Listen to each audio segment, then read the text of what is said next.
Hace 4500 años, el norte de Europa emergía lentamente de la Edad de Piedra. En el Mediterráneo, Grecia y Roma aún no habían empezado a echar raíces.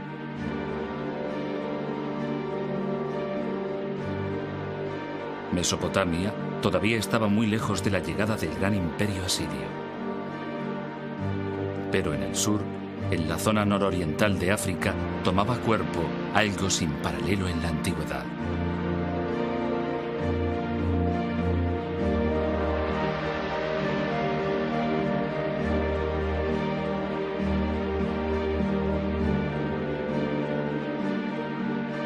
A orillas del Nilo, en Egipto, surgieron 3 pirámides colosales, 3 monumentos levantados por la civilización más duradera que ha existido en el mundo.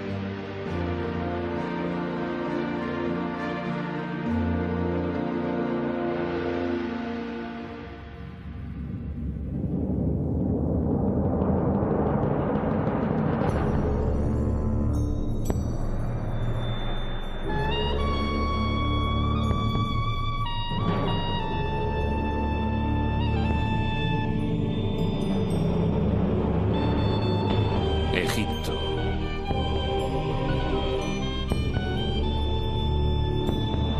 Del caos a los reyes.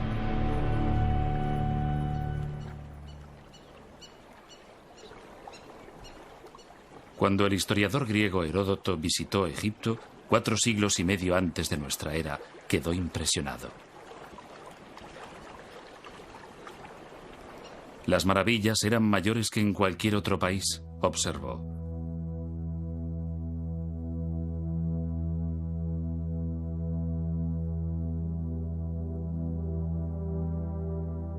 Había pirámides más altas que cualquier construcción levantada en el mundo. Avenidas de esfinges, mitad humanas, mitad animales. Y altos pilares de piedra llamados obeliscos. Había estatuas gigantes de faraones fallecidos mucho tiempo atrás. Y momias exóticas cubiertas de oro. Y por doquier, los símbolos enigmáticos de su escritura sagrada.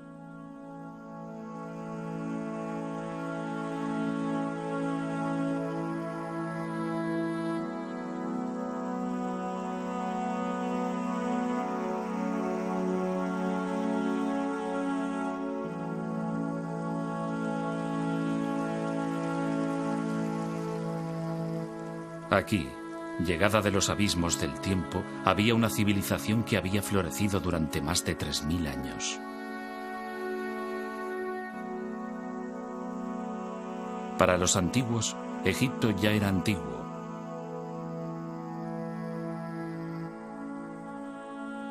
Cleopatra, que reinó en el siglo I antes de nuestra era, está cronológicamente más cerca de nosotros que de los faraones que levantaron las pirámides. Egipto es tan antiguo que durante siglos sus orígenes permanecieron envueltos en el misterio.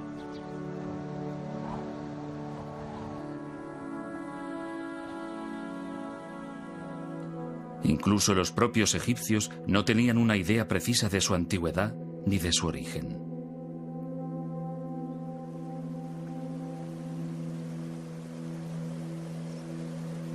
Heródoto dijo que Egipto era un don del Nilo.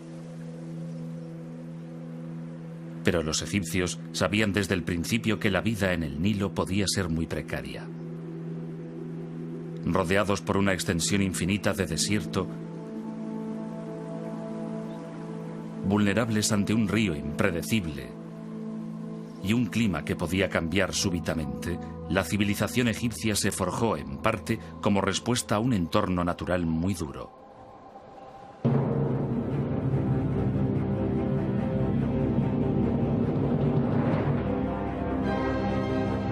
Los egipcios lo llamaban caos. Acechando en la oscuridad, había fuerzas poderosas que esperaban ser liberadas.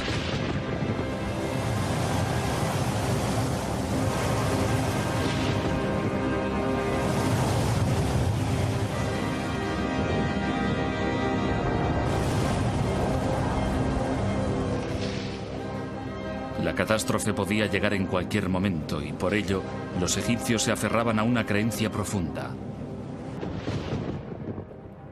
El orden, opuesto al caos, era la voluntad de los dioses. Para mantener el orden y dominar el caos, los egipcios imaginaron un rey que era un dios vivo, la manifestación terrestre de Horus, el halcón, el gobernante de los cielos. Enfrentado a él estaba el dios del desgobierno, Set, el precursor del caos. El eterno conflicto entre orden y caos guiaría, finalmente, el destino de la civilización egipcia. Pero la verdadera historia de lo que ocurrió se desvaneció con el paso del tiempo.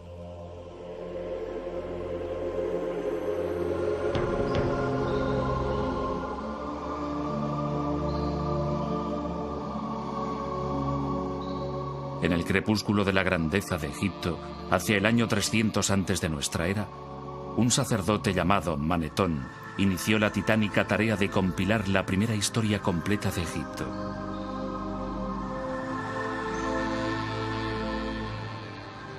Pudo haber sido un reto desalentador, pero en las bibliotecas de los templos y en los muros de los lugares más sagrados de Egipto ya se habían escrito algunos volúmenes.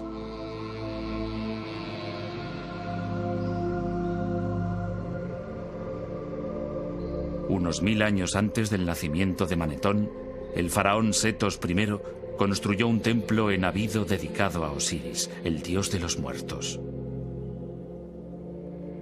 En una extraordinaria sala de los antepasados, su hijo, el futuro Rameses II, aparece leyendo un papiro.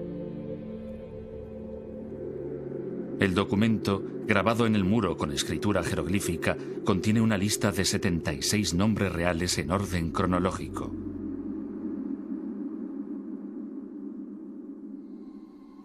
Cada nombre está rodeado por un estilizado anillo de cuerda. Este símbolo, llamado por los egiptólogos cartucho, identifica a un faraón.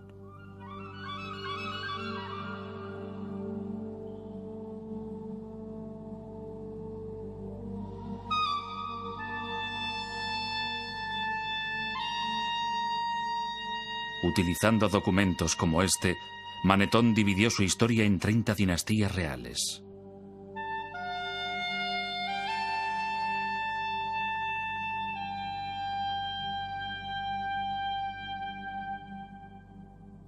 El rey Menes fundó la primera dinastía egipcia hacia el año 3100 antes de nuestra era.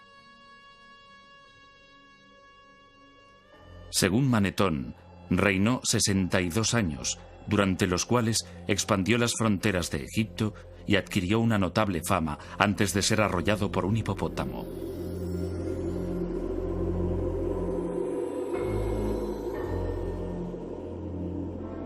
Antes del reinado de Menes, Egipto había sido gobernado por unos semidioses llamados espíritus de los muertos.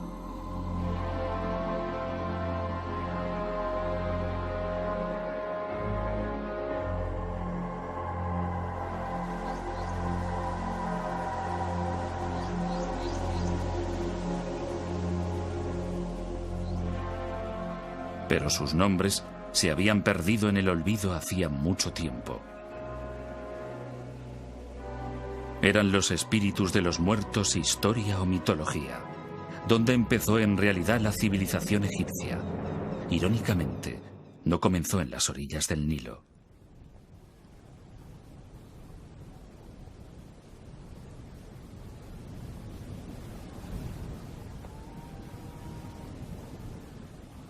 A más de 100 kilómetros al oeste del río, en el desierto del Sahara, el calor es tan sofocante y la sequedad tan pronunciada que la lluvia se evapora antes de llegar al suelo.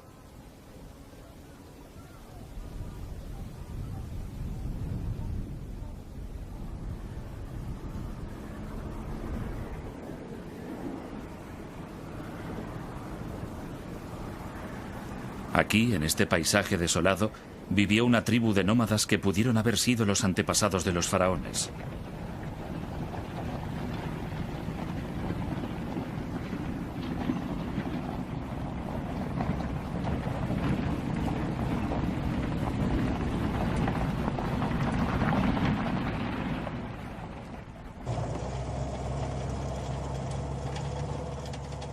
Fred Wendorf, de la Universidad Metodista del Sur, de Dallas, Texas, dirige un equipo internacional de arqueólogos que han batido el desierto buscando rastros de la presencia del hombre.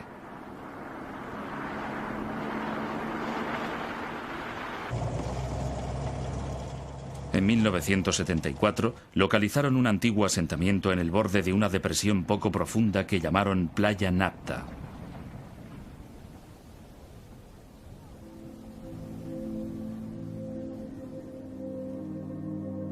El Sahara no fue siempre seco y árido. Las fechas obtenidas por radiocarbono revelan que, hacia el año 8000 antes de nuestra era, el monzón tropical africano se desplazó hacia el norte, dando lugar a la caída de lluvias torrenciales en el desierto y a la formación de lagos estacionales. Uno de estos lagos fue Playa Napta. Aquí, rodeados por zonas de pastos para alimentar a su ganado, la gente podía protegerse del calor y de las variaciones climáticas del desierto.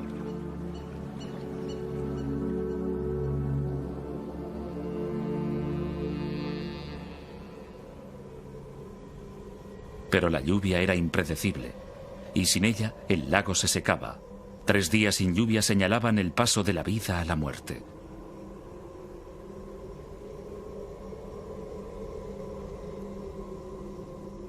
Cuando la supervivencia estaba en entredicho, sucedió algo sorprendente.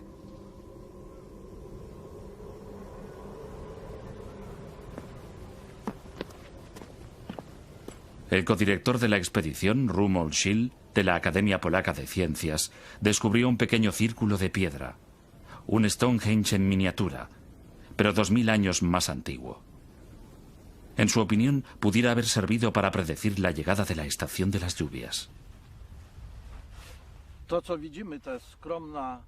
Este humilde montón de piedras que se ve aquí es, en realidad, uno de los calendarios más antiguos que conocemos.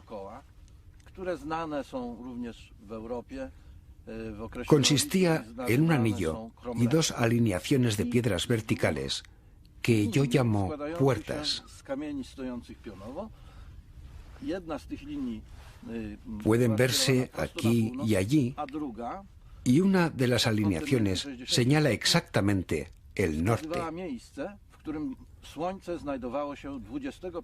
La otra, que se ve aquí, orientada en esta dirección, señala la posición del Sol el 21 de junio. Este día comienza el verano, comienza la estación de las lluvias en esta franja de África.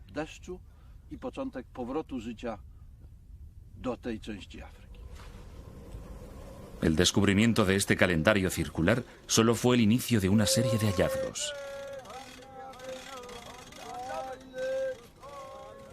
Cerca de allí se encontraron varias piedras colocadas formando círculos que marcaban la situación de hoyos profundos.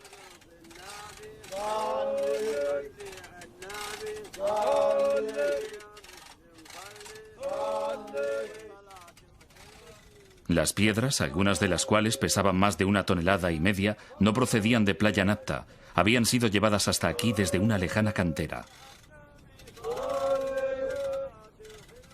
Para los habitantes del desierto, transportar grandes piedras y levantarlas era algo que requería un inmenso esfuerzo y mucha organización.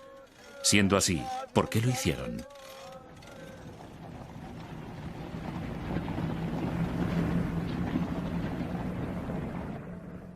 Fred Wendorf cree que podrían señalar la posición de tumbas de personajes importantes u honrar a sus espíritus. Tal vez la tumba de alguien con suficiente poder para interceder ante los dioses y atraer la lluvia. Uno de los objetos más imponentes fue hallado en este hoyo, tal vez la última morada de un caudillo o un gobernante. A primera vista parecía un bloque normal, pero cuando Wendorf lo examinó con más detalle, resultó ser una escultura primitiva.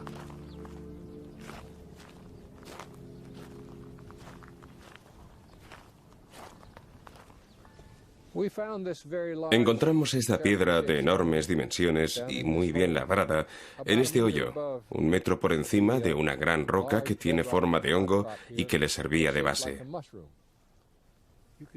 Se puede comprobar que fue cuidadosamente trabajada. Las superficies fueron perfectamente pulidas y las aristas afiladas.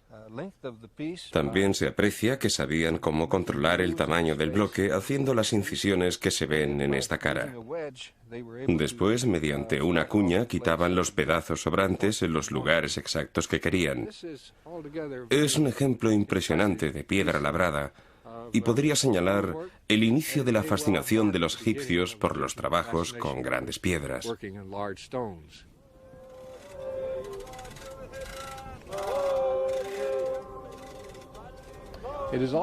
También es una prueba importante de la existencia de diferentes estratos sociales, porque se necesitó habilidad para controlar a la multitud de hombres dedicados a dar forma al bloque y ponerlo en una posición que encajara con la piedra que lo sustentaba.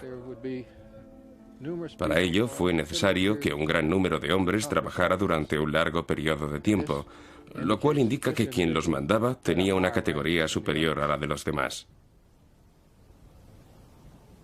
Aquí, hace 7000 años, los primeros y toscos monumentos de Egipto surgieron del desierto para honrar a un rey caído y para llevar orden al caos.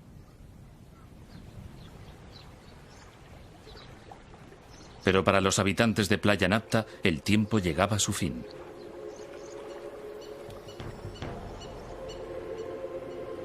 Hacia el año 5000 antes de nuestra era, el monzón de verano volvió a cambiar de ruta, dirigiéndose ahora hacia el sur.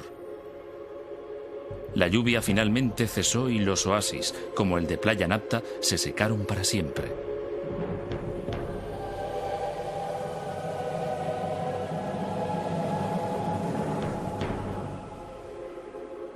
Obligados a abandonar el desierto, sus habitantes tomaron el camino del este, hacia el Nilo.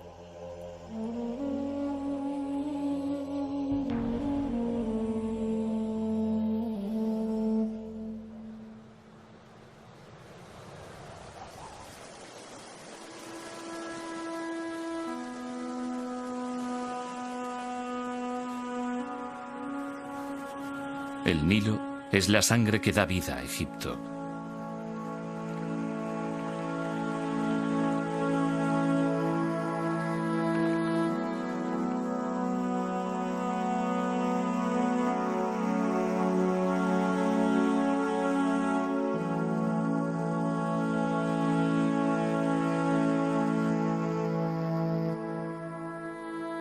Desde su nacimiento, en las profundidades del este africano, el río fluye hacia el norte durante unos 6000 kilómetros antes de llegar a Egipto, donde forma un oasis que se extiende a lo largo de unos 900 kilómetros. En los últimos 150 kilómetros se despliega en un amplio delta antes de desembocar en el mar Mediterráneo.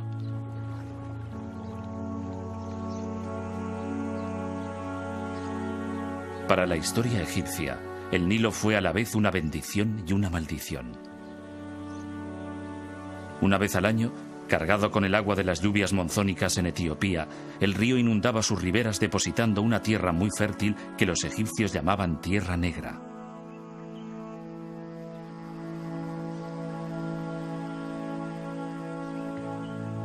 Sin el río, Egipto sería estéril.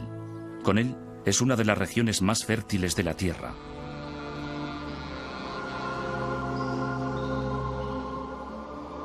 Pero en el pasado, el río era tan impredecible como la lluvia en el desierto. Una crecida demasiado alta podía arrasar aldeas. En cambio, si era demasiado baja, ocasionaba hambre.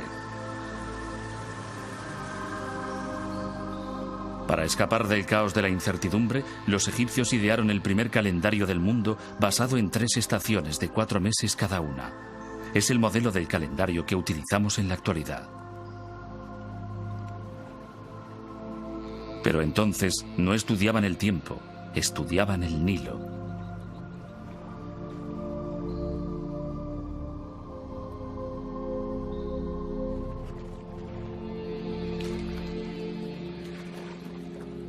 La estación de la crecida se llamaba inundación.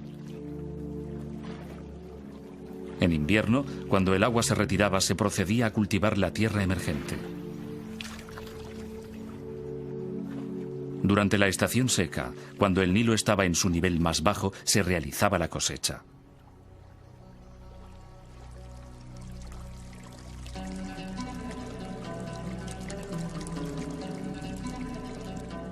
Trabajando unidos, los egipcios abrieron pozos, levantaron diques para proteger sus aldeas y desarrollaron los rudimentos de la geometría para volver a establecer, después de cada inundación, las lindes de sus propiedades.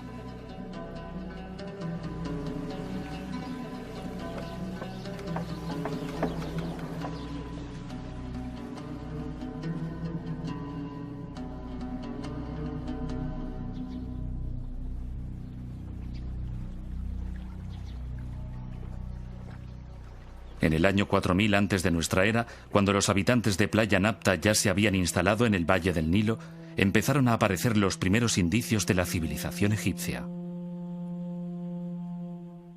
Alfarería bellamente decorada. Paletas en forma de animales para mezclar cosméticos.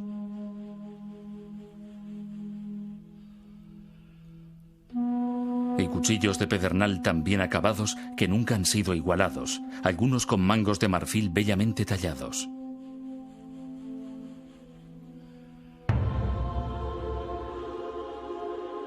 Gradualmente, entre los años 4000 y 3000 antes de nuestra era, emergieron dos poderosos reinos. Al discurrir el río de sur a norte, el reino que floreció en el delta del Nilo recibe el nombre de Bajo Egipto, la tierra de las plantas de papiro. El reino del Alto Egipto, la tierra del loto, se desarrolló en el valle del Nilo. Los símbolos de las dos tierras se entrelazan a través de la historia egipcia. Significan la unión de dos territorios para formar la primera gran civilización del mundo.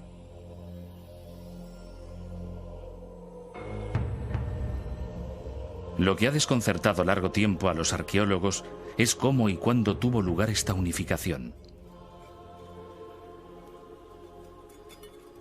René Friedman, de la Universidad de California en Berkeley, y sus colegas están buscando pistas de ello en la antigua capital del Alto Egipto.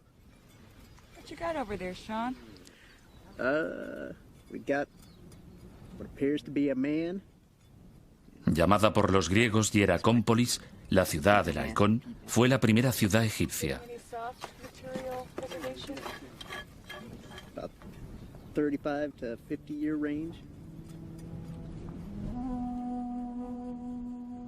Sus monumentos y construcciones desaparecieron hace tiempo. En su lugar se encuentran por doquier agujeros abiertos por los ladrones. Hace un siglo, los arqueólogos creyeron que todo lo que quedaba en el desierto era un cementerio saqueado y que no valía la pena excavarlo.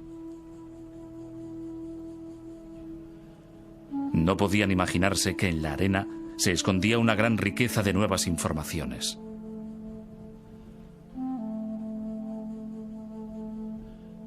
Recientes descubrimientos muestran que hace 5500 años Hieracómpolis era uno de los asentamientos más importantes que se levantaban a orillas del Nilo.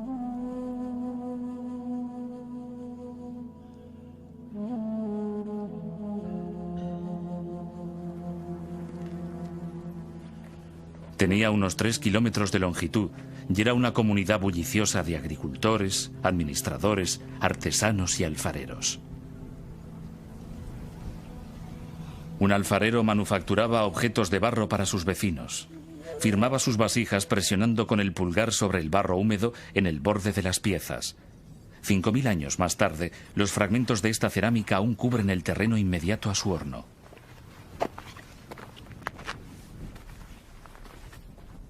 A causa de un grave accidente, todavía es posible identificar su casa. Estos son los restos de la casa del alfarero. En todo Egipto es la casa más antigua que se ha conservado y su buen estado de conservación se debe a que el alfarero trabajaba demasiado cerca de su vivienda. Por fortuna nuestra y desgracia suya, cierto día un cambio de viento hizo que el fuego del horno superara la corta distancia que había hasta su casa y la incendiara. El fuego quemó y endureció el limo y el adobe que formaban la parte inferior de la casa. reduciendo las vigas y las esteras de sus paredes al carbón y a las cenizas que vemos aquí.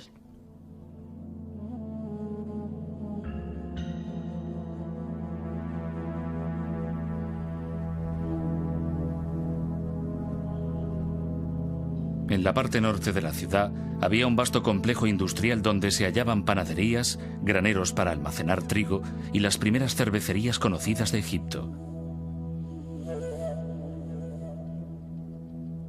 Pero el edificio más importante de Hieracómpolis fue descubierto en 1985, cuando los arqueólogos encontraron varios agujeros de 1,80 m de profundidad, lo suficientemente grandes como para alojar unas inmensas columnas de madera de 6 metros de altura. Estas columnas formaban la fachada de un santuario inmenso que debía dominar el complejo del templo y toda la ciudad de Hieracómpolis.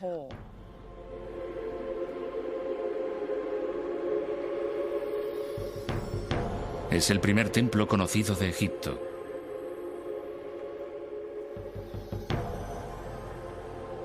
En ninguna parte era más evidente el poder del faraón.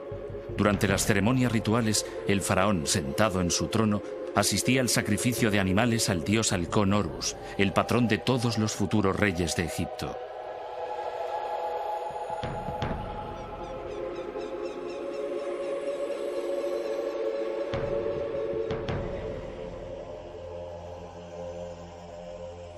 Pensado para recordar la silueta de un animal agachado con cuernos y una cola, el templo estaba ricamente decorado con esteras de colores y pilares, tal vez hechos con cedros importados del Líbano.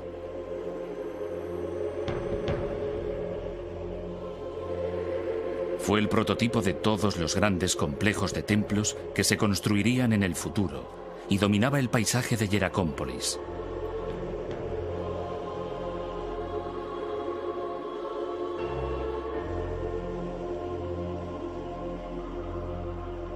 Pero a la ciudad del halcón le salió una rival en Buto, la capital del Bajo Egipto.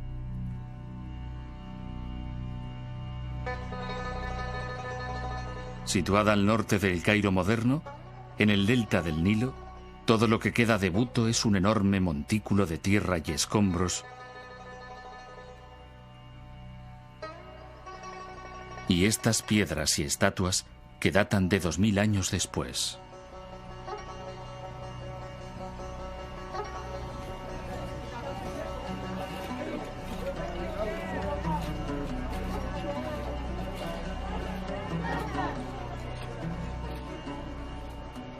A pesar de todo, en esta zanja los arqueólogos han descubierto fragmentos de centenares de utensilios de barro que proceden del mismo período que Hieracómpolis, 3500 años antes de nuestra era, e incluso de antes.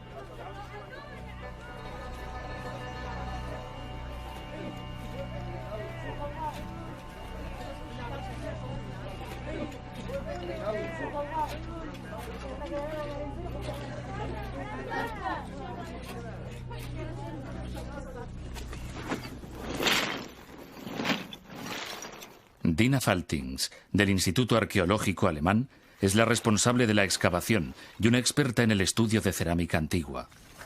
Reuniendo fragmentos y comparándolos con la cerámica de Hieracómpolis, realizó un descubrimiento sorprendente.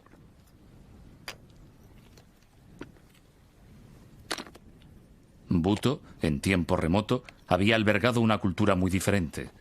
Los utensilios de Buto no alcanzaban la perfección de los del Alto Egipto.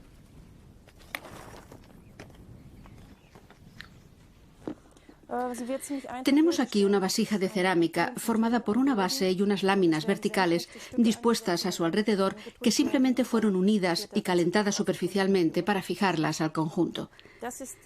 Se trata de una técnica poco evolucionada.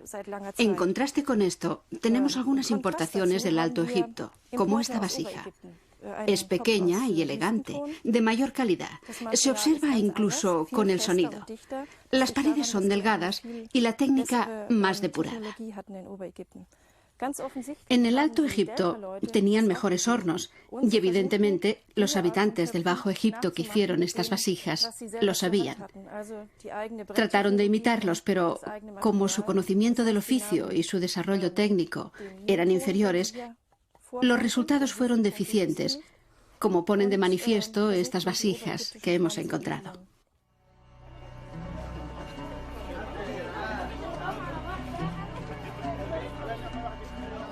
La tarea de Dina Faltings en Buto revela que en el año 3200 antes de nuestra era, la superior cultura del Alto Egipto llegó hasta el Bajo Egipto y los dos reinos se convirtieron en uno solo.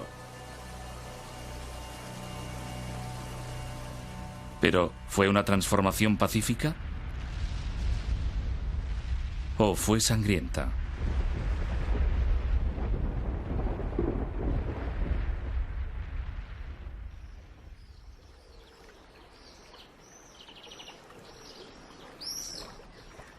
La unión de los dos reinos, que se extendía a lo largo del Nilo, era un punto de referencia en la evolución de la civilización egipcia. Pero cómo se llegó a ello era una pregunta de difícil respuesta. Todo lo que tenían los arqueólogos para basar sus teorías era un objeto encontrado en Hieracómpolis en 1898. Esta exquisita paleta ceremonial de pizarra data aproximadamente del año 3100 antes de nuestra era.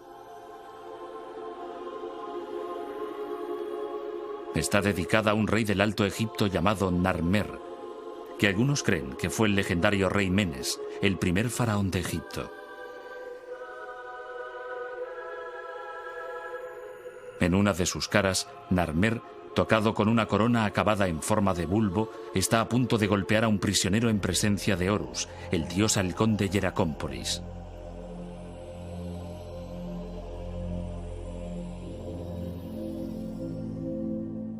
En la otra cara de la paleta, Narmer, tocado con una corona adornada con una lengua enroscada, aparece en una procesión que se dirige hacia unos prisioneros decapitados. Dos leones, con sus largos cuellos entrelazados, simbolizan la unificación. La clave para entender la paleta de Narmer son las coronas.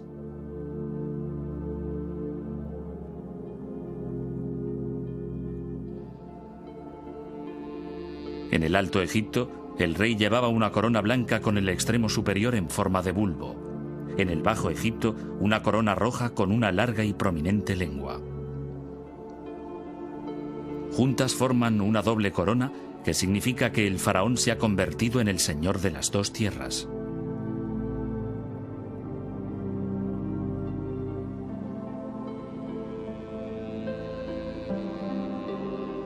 En los 3000 años que siguieron a la unificación, la imagen del rey ciñendo una doble corona aparecerá en estatuas y templos a lo largo y ancho de Egipto para indicar su dominio sobre todo el territorio.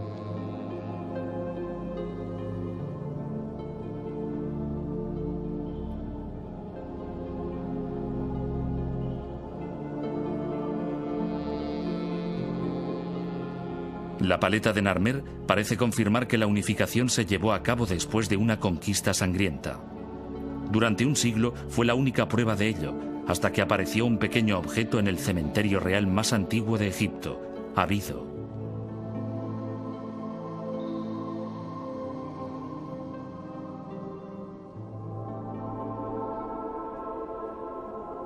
Considerada la última morada de Osiris, el rey de los muertos, el suelo está literalmente cubierto por fragmentos de cerámica, restos de las ofrendas a uno de los más importantes dioses de Egipto.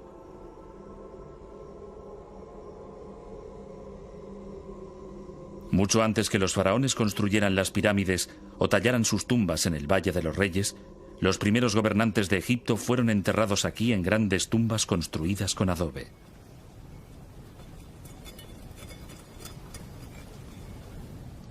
Cuidadosamente estudiado a finales del siglo pasado y comienzos de este, se creyó que el cementerio de Abido había desvelado todos sus secretos hasta que en 1977 el arqueólogo alemán Günther Dreyer volvió a excavar en el emplazamiento.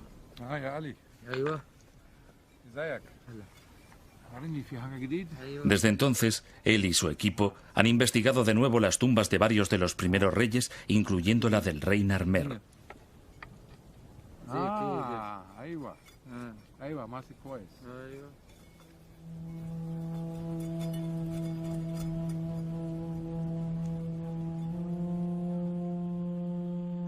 Dreyer se emocionó ante el descubrimiento de una etiqueta de marfil.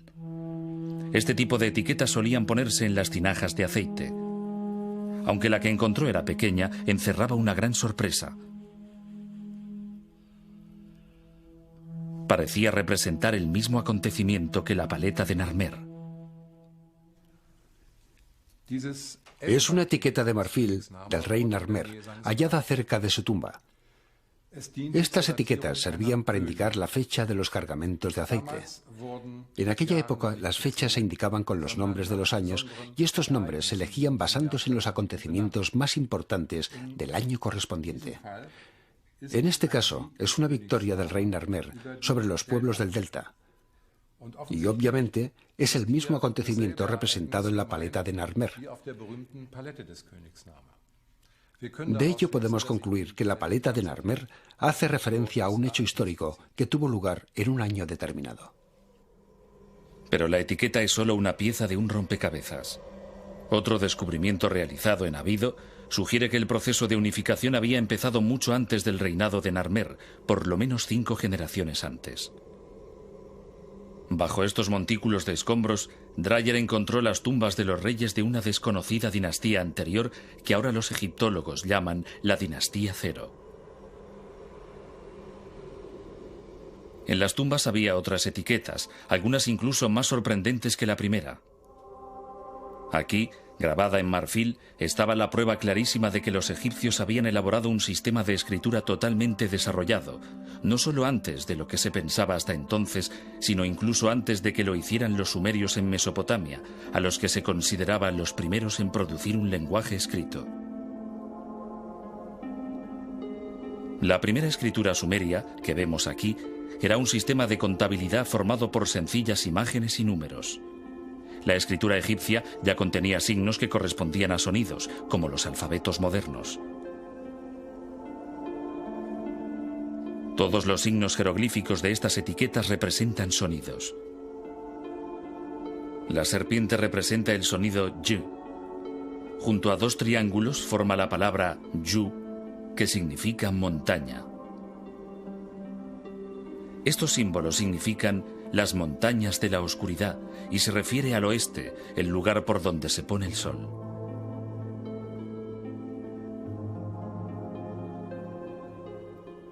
Los jeroglíficos de otras etiquetas indican que el rey ya recaudaba impuestos en el Alto y en el Bajo Egipto, una clara señal de que la unificación ya se había producido.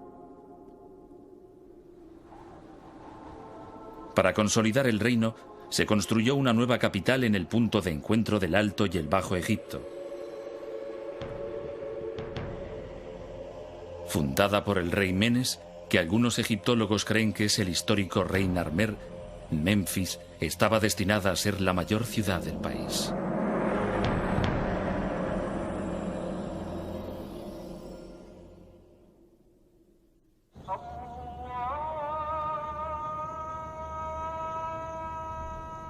Durante 3000 años, los faraones gobernarían Egipto desde Memphis.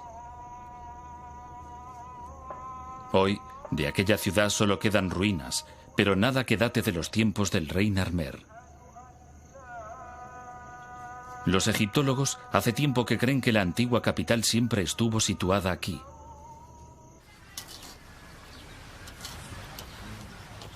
Pero David Jeffries, de la Sociedad de Exploración de Egipto, piensa que Memphis estaba en otra parte, y ha dedicado 9 años de su vida a buscarla. Utilizando una sencilla perforadora manual, tomó una serie de muestras en los campos que hay a 3 kilómetros al oeste de las ruinas. Los sondeos señalaron una importante capa de objetos situada a 3 metros de profundidad. Lo que esperamos encontrar en esta zona, unos metros por debajo de la posición que hemos alcanzado en este momento, es cerámica en el nivel inferior del limo, cerámica del periodo que se sitúa alrededor del año 3000 antes de nuestra era, el periodo de los primeros reyes del Egipto unificado y que representa la fundación de la capital del país en esta zona.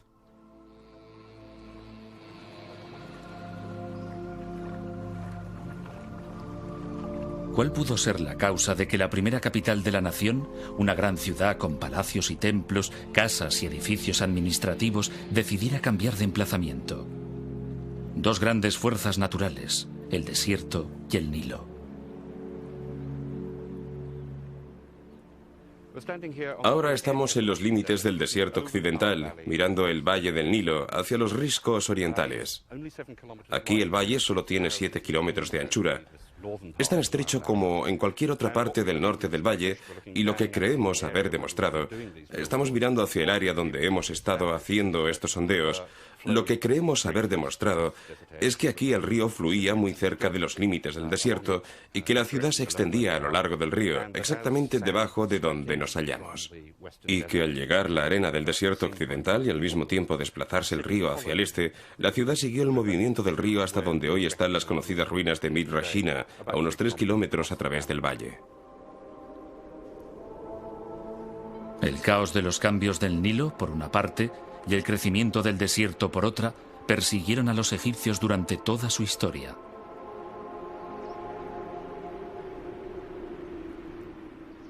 Para superar las continuas amenazas que los acechaban, pusieron su fe en un hombre y en el poder de los dioses.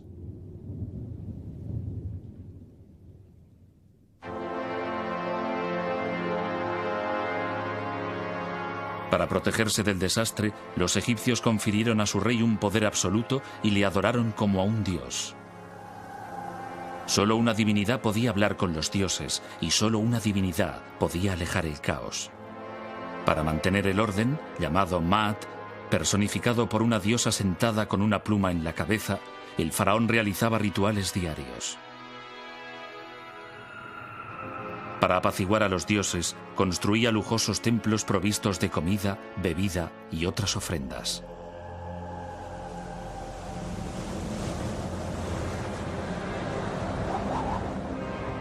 El caos se presentaba bajo varias formas. Podía manifestarse como una violenta tempestad de arena procedente del desierto o como un enemigo extranjero.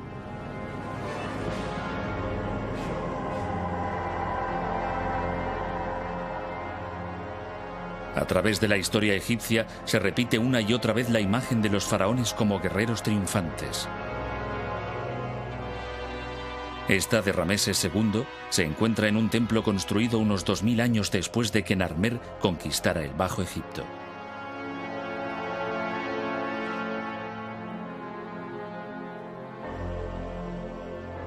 Seguramente Rameses nunca condujo un ejército al combate. La imagen es más simbólica que real. Un mensaje que indicaba a todos los que lo veían que el rey cumplía su deber sagrado de mantener Maat, el orden divino.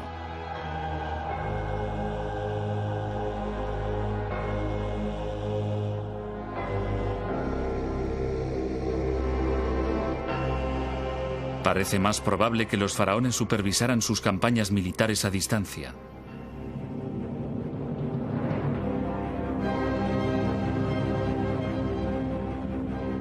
En el año 2280 antes de nuestra era, un importante oficial de la corte llamado Uni hizo que esculpieran los detalles de su extraordinaria carrera en los muros de su tumba. Uni explica cómo su faraón, Cíope I, se enfrentó a una tribu de nómadas. Cuando su majestad se enfrentó a los que moran en los desiertos del este, formó un ejército de varias decenas de millares de hombres procedentes de todo el Alto Egipto. Había nobles, portadores del sello, caudillos y jefes de las ciudades. Yo era el que los dirigía.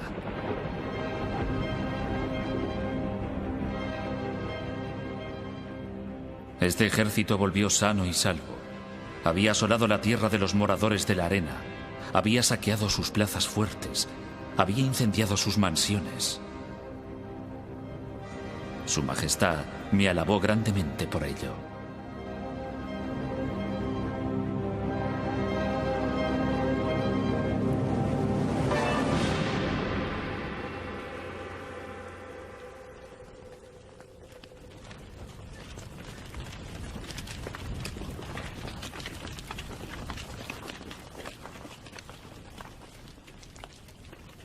Con un tremendo poder y una gran fuerza destructora, el caos podía también surgir de la nada.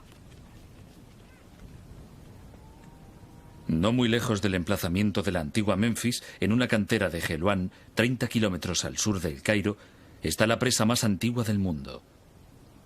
Aunque es difícil de imaginar, después de 4000 años, esta inmensa mole de piedra formaba parte de un enorme proyecto de ingeniería proyectado para controlar las inundaciones súbitas. Fascinado por la temprana tecnología egipcia, Gunther Dreyer realizó un detallado estudio de la presa. Calculó que 500 hombres tardaron 10 años en construirla, cargando hasta allí unas 184.000 toneladas de piedras. La presa era un intento extraordinario de dominar el caos. Por desgracia, no funcionó. La presa atravesaba el Wadi, desde allí hasta ahí. Tenía una longitud de unos 110 metros y una altura de unos 15. Era una construcción bastante sólida. La sección transversal habría tenido este aspecto. En la base, su longitud sería de unos 100 metros, en la parte superior de 60 metros. Estaba dividida en 3 partes. En el centro, un terraplén de arena, y en los 2 lados un conjunto de piedras sin labrar cubiertas con bloques de piedra caliza. Por desgracia, una crecida se llevó la presa antes de estar terminada. El agua vino por aquí y destruyó la parte inacabada. Después, en unos minutos, enormes cantidades de agua bajaron por el Wadi y destruyeron todas las instalaciones inferiores. Así, el trabajo de unos 10 años y 500 hombres fue en vano.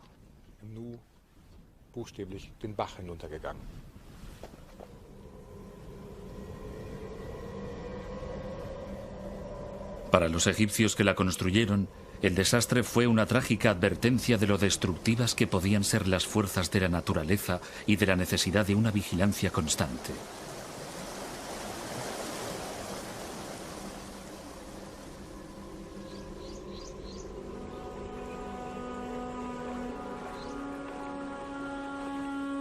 Fue la particular visión del cosmos de los egipcios, moldeada por su entorno, la que sostuvo la civilización más duradera del mundo.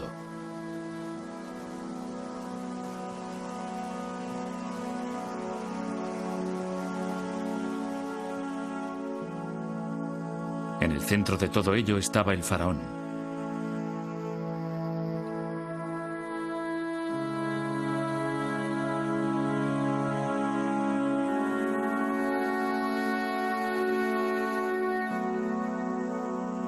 Con las artes forjadas por sus antepasados en el desierto y perfeccionadas a lo largo de las orillas del siempre cambiante Nilo, mantenía la balanza del universo con justicia y devoción.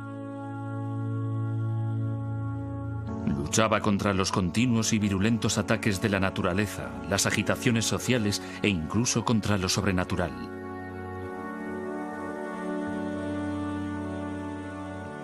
Pero al final, había una última batalla contra el caos de la que nadie podía escapar.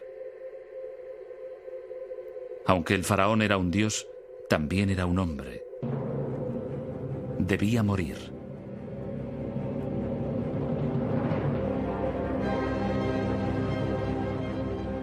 Para evitar la calamidad, ordenó a los egipcios que empezaran a acarrear grandes piedras hacia los límites del desierto.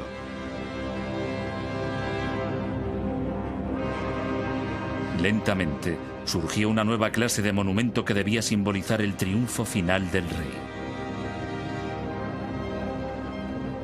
El triunfo de la vida eterna. Había empezado la era de las pirámides.